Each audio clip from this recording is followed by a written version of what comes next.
बलूचिस्तान से एक अफसोसनाक वाकया। पसंद की शादी करने वाली लड़की पर मुबैना तशद्दुद वीडियो सोशल मीडिया पर वायरल। इंसानी हकूक के इदारे मुतहर्रिक। तफसील एम सईद बिशारती की इस रिपोर्ट में।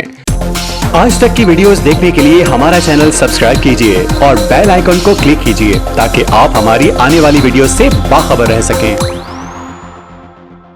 बलूचिस्तान के इलाके से सामने आने वाली एक दिल दहला देने वाली वीडियो ने सोशल मीडिया पर हलचल मचा दी है, जहां पसंद की शादी करने वाली लड़की को मुबैना तौर पर तशद्दुद, कैद और हिरासानी का निशाना बनाया गया। मुतासरा लड़की के मुताबिक उसने अपनी मर्जी से शादी की थी, जिस पर अहले खाना और मकामी अफराद ने नाराजगी का इजहार किया और बाद अज़ां उसे जबरदस्ती वापस लाकर तशद्दुद का निशाना बनाया गया। वीडियो में लड़की को रोते और इंसाफ की फरियाद करते देखा जा सकता है। उसका कहना है कि उसे जान का खतरा है और रियासत तहफ़्फ़ुज़ फराहम करे। सोशल मीडिया पर वीडियो वायरल होते ही इंसानी हकूक की तंजीमों, खवातीन के तहफ़्फ़ुज़ के इदारों और सियासी रहनुमाओं की जानिब से वाक़े की मज़म्मत की जा रही है। बलूचिस्तान हुकूमत ने वाक़े का नोटिस लेकर जिले इंतजामिया और पुलिस को फौरी तहकीकात का हुक्म दे दिया है। पुलिस हुकाम के मुताबिक मामले की छानबीन की जा रही है और मुतासरा लड़की को तहफ़्फ़ुज़ फराहम करने के इक़दाम किए जा रहे हैं। पसंद की शादी करना जुर्म नहीं, रियासत की जिम्मेदारी है कि हर शहरी को उसका आईनी हक दिया जाए और ऐसे वाक़यात की रोकथाम की जाए।